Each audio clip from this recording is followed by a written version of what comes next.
Hey everyone, welcome to day 10 of the Tour de Fleece. In today's update, I wanted to share with you really briefly what I've done so far with my spinning. So I've finally completed bobbin number 2 of this Gulf Coast native, which I'm pretty excited about. It wasn't as straightforward as I thought it was going to be, given that it was in a carded sliver. But bobbin 2 is done. I'm going to be starting bobbin number 3 tomorrow. And then after that bobbin is finished, I will create a traditional 3-ply with it. I also wanted to give you guys a little update about something silly that I did with my recent weaving. So in an earlier video, I showed you a little sample of me setting up the warp and then the initial weaving of this hand-spun scarf. Well, I think I got a little distracted and I didn't get the spacing in the weft just right. So I'm fixing it now, because if I spend 15 minutes doing it now, then I'll be much happier in the future, and I won't be disgruntled with this project, because unpicking a woven garment is a real pain. Ask me how I know. So rather than make something that I'm not entirely happy with, I thought if I fix it now and then pay more attention to the actual weaving part, then I won't have to do this again.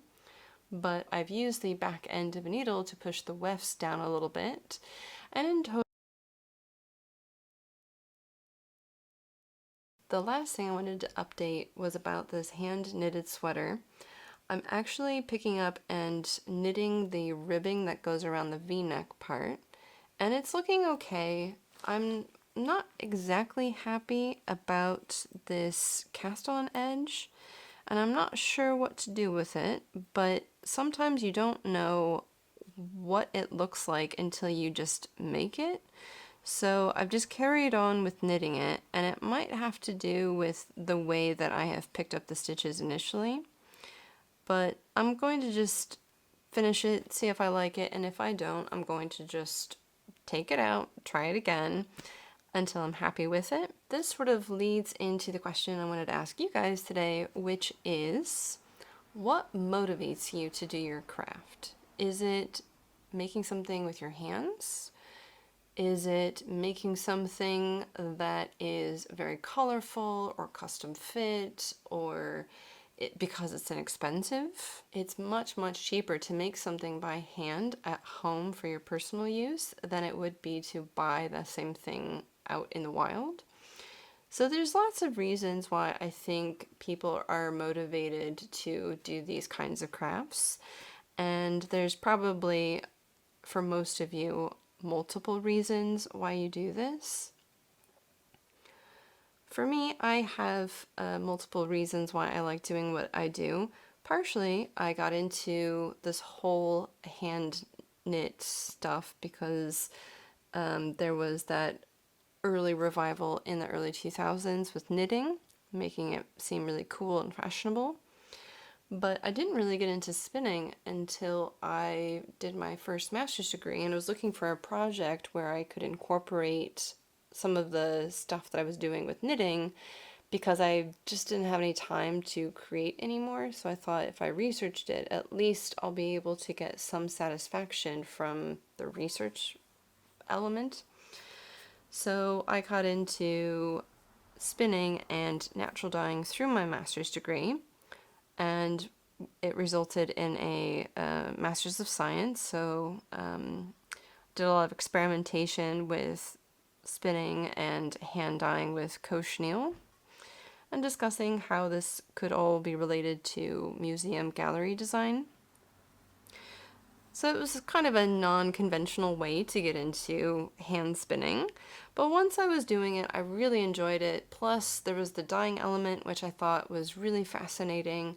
So my motivation was to make something beautiful that I could also knit with, but because I was pretty much a struggling student, I couldn't afford much. So for me, it seemed really practical to get into hand spinning and hand dyeing because I could save myself quite a lot of money.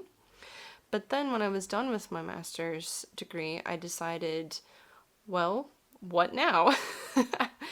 And ExpertlyDyed was kind of formed out of this malaise in the world where I wasn't quite happy with what I did for my job and I needed something more in my life. So I was still motivated by the fact that I didn't have a lot of spare money. And so if I wanted to buy stuff from other people, I was going to have to save up quite a lot of money in order to be able to afford it.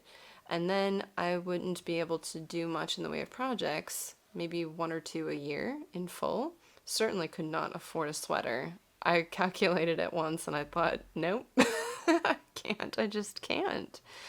So for me, it was eminently practical to learn how to do all this stuff more professionally so that I could just make what I wanted without having to pay a fortune to have something that looked good and fit me nicely. Of course, since then, I have become really obsessed and I probably spend way more on wool than I would just spend buying clothes, even quality clothes from department stores. So these days, I think my motivation is split across many lines. Partially, I'm motivated to do this because I like the learning that is involved. I like the customization since I kind of have a long torso and I'm not heavy, but I do have a large bosom, so it makes finding fitted clothes extremely difficult. And I like a lot of color, but color doesn't go absolutely everywhere on my body. So being able to kind of customize through the spinning process, the dyeing process, where I'm putting color or not, it all matters to me because I can't find anything quite like this in existence elsewhere. But there's also the practical concern of the provenance of our items. So I am deeply concerned about our impact on the environment. And so I wanted to kind of incorporate this low impact, more environmentally friendly methods so that I felt better about engaging in fashion. So not only am I interested in making things that look beautiful, that fit me well, but things that will decompose over time. So using wool or silk or cotton, etc. is really important to me. Also because of the breathable nature of these particular fibers. So yeah, I wanted to know what you thought about this discussion and post in the comments below. I know I'm a little bit behind on answering everything, but it has been quite a challenge trying to keep up with filming and editing and uploading every day.